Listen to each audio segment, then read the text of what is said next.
This is Smart Money with Joe Smith and Julia Anderson. Today, My kids don't want my brown furniture.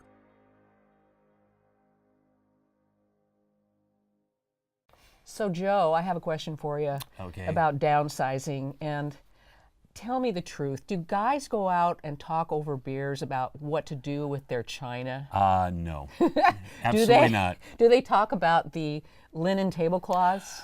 Now, maybe, no, they don't. Do they talk about the crystal glassware that they get out at Thanksgiving No, they and don't. that their kids don't want anymore? No, none of that. I know. See, that's the problem. But they do like the word downsizing, to just get rid of stuff. Well, that's a big issue, and as couples age into a time when they may downsize, women my age, I mean, we've been talking about it for several years now. I go to a group over coffee once a month, and we spend a lot of time, and we've sort of given up talking about it because there's no answer.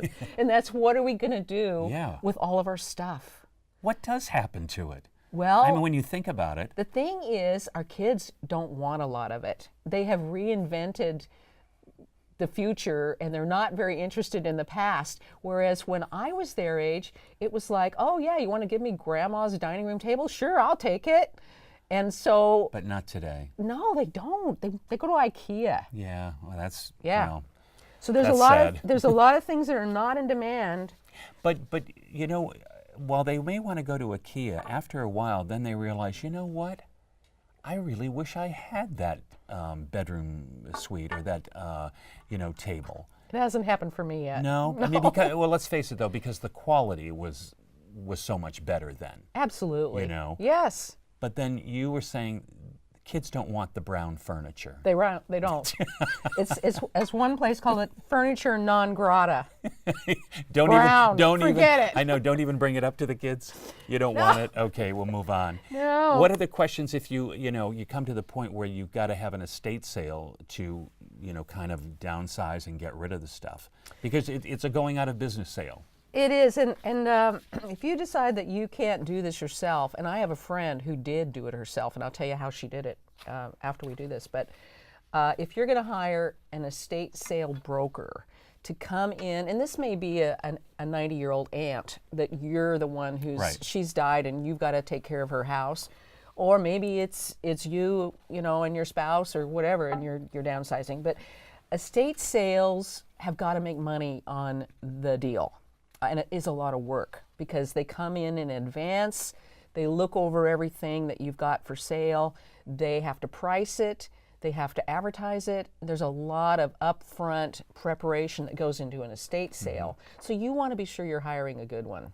Okay, but you also have to know that what you're getting rid of is going to bring in the money that they need in order to even do it. Right, and they'll tell you. Oh, right Yeah. away. Well, right away, and that's one of the first tips that they say on some of the research that I've done is that trust the estate sale broker to tell you the truth about what Okay. something is worth.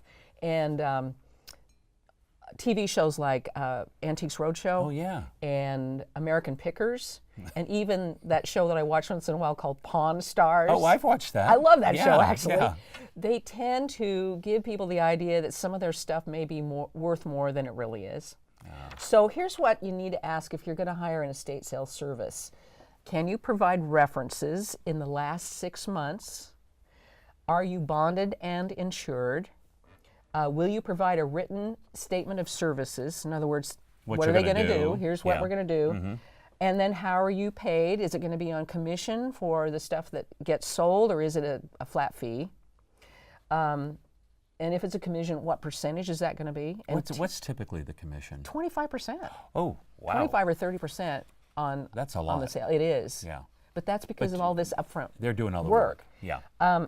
Will you write receipts for all sold items, and what other services do you offer? Like, some will box up everything that didn't sell and take it off for you, which is nice. Yeah. I know. I'm Some skeptical will on that. clean your house and get it ready for rent if you want to rent the house after you've emptied it out.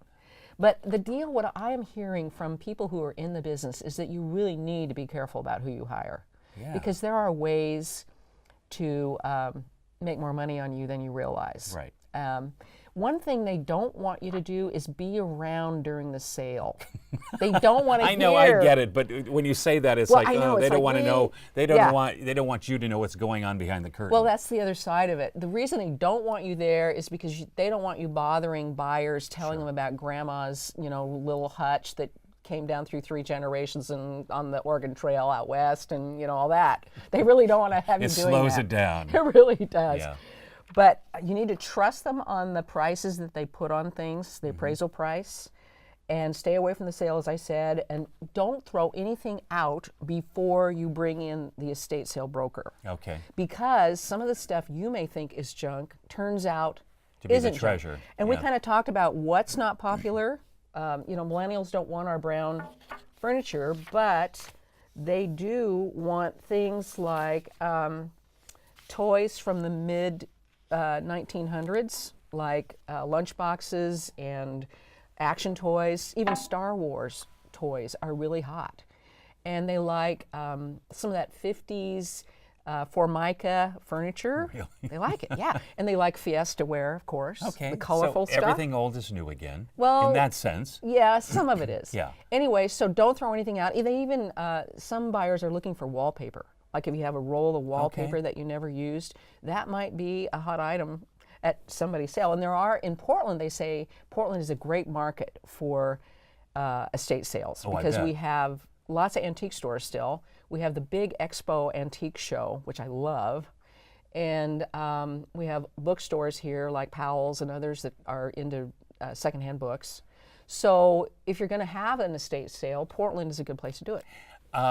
The one thing you mentioned about, when the sale is over and they would be happy to cart away what's left, I might question that only because you could take what's left and donate that.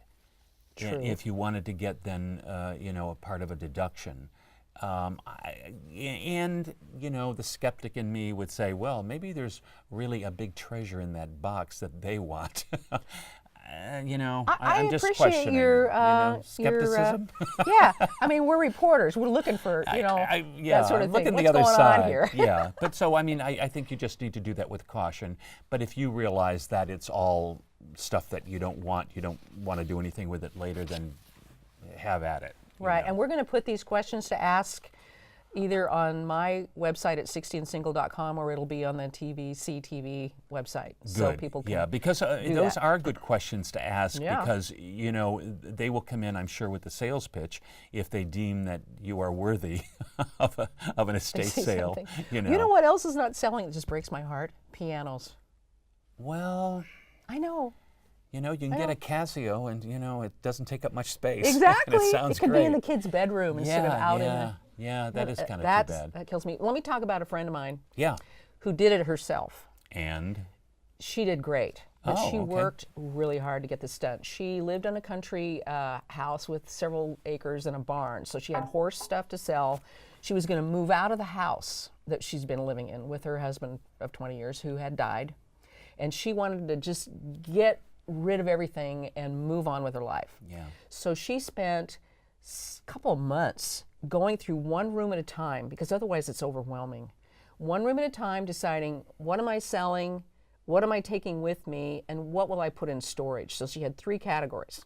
So she got what she was taking with her and the stuff to go to storage out of there. So everything left was for sale, and she put little price tags on all of it. She looked on eBay and Craigslist, Smart. so she knows Got the value. pretty much what they were worth. She went room by room, did that for a couple months, and then she had her family come, and one of them manned a checkout desk, so they had the little sticker, and they, this is what I'm buying. She didn't lower. She started on a Thursday, and she said you get different people coming on Thursday and Friday than you do on the weekends. Okay. For these things. Don't lower any prices until the weekend. Bargain hunters on the weekend, Yes. I would suspect. Yeah, and so you hold tough on your prices until maybe Saturday night. At midnight. Yeah. Yeah. And she unloaded so much stuff, it was crazy. And she had people driving up all day long for 4 days, and she made several $1,000s on this. You And it felt really good. As you say that, do you have to report that? Good question. I just thought of that. I thought, or perhaps Do maybe you not have to because report it? maybe I don't maybe think so. maybe not because you've already paid for the stuff Right. up front and would pay any sales tax if there is any. Yeah, et it's cetera. not a business. It's, you'd pay sales tax. If it were a business, yeah, you would be. But Okay. I don't think so. All right. I didn't hear about any. Okay. taxes. I like the checking out to find out the value of things, Right. because you can look at something and say, oh, I think this is worth, thousands, and somebody that's the else looks thing. at it and go, yeah, you're lucky if you're going to get $5. Well, and that would be the value of an estate sale broker who's going to tell you the hard, cold facts Yeah. on some of this stuff. One thing that my friend did that I thought was really important, because unlike men, women are very emotional about some of the stuff that we have that was their grandmothers or their mothers, and it's like none of the kids want the china. So guess what? It's going into this sale. And so my friend said, what I did with some of this stuff is I looked at it, I said thank you to it, as she gave it away. Well, that's good. Thanks for the memories. Thanks for the pleasure of owning this thing. But I'm freeing myself up, and goodbye. You got to let go. It's tough. I was just thinking, if you have an estate sale and you have gold or coins, that kind of thing, should that be included, or is that something that you might want to take to a different broker I would definitely deal with that separately. separately? If you have anything of real value, like I inherited some gold coins that had been in the safety deposit box of my mom's for 50 years. I still have it. I'm not sure what I'm going to do, but you'd take that to a gold dealer. And somebody and they that probably, you trust. Right. Yeah, and the question is, well, are these things rare? Right. And I know that at least one of these coins I have is worth $1,800. Nice. So But it's how am only I going to deal with it? I don't know. Well, but it's only going to exactly. increase, and then you should, if you're going to do that, make sure that you find out what the value of gold is at the moment. Right, the before poundage, you go. the price per ounce Right. versus the collectible value of it. So that's a whole different category. I also have some Asian ceramics, and I think what I'm going to do with that is try and give them back. I'm going to give really? them back to the Korean consulate. Oh, that's great. Yeah, I've got the letter all composed, Okay. and I'm going to say, would you like this back? And, Yeah. I bought it when I was in the Army in 1970, and Can you use that as a write-off? yeah, I think I can. Okay. Yeah. The other thing, you mentioned storage. Yeah, I then did. putting stuff into storage. that's a and tricky one. That is a tricky one, where you are paying monthly to store stuff that you don't use. Right. And you probably won't. Right. And a lot of it, let's face it, is Christmas decorations or Halloween or that kind of thing. So if you have a storage thing and you haven't gone to check even what's in there for a while, advice: get rid of it all. Well, there's that TV show, what is it, Storage Wars? Right, Where they yeah, bid on yes. abandoned storage units, That could be you. Yeah. I have a friend who went from a sprawling ranch house in Beaverton to a 800 square foot condo in one of the Pearl, condo yeah, buildings. yeah. She does have a storage unit, and she has already apologized to her kids and said, I'm "You're sorry. going to have to deal with this." Yeah, right. She happens to not be too worried about how much it's costing her to do that, but ideally you wouldn't have that. No, You'd- because that's like you'd be moving able into to- a tiny house. Yeah. It is tiny. All right. Well, some good advice. Oh yeah, we had All fun right. with Oh, this. absolutely. Yeah, thanks. All right. Thank you. For more information about today's topic, log on to Julia Anderson's website, 60andsingle.com.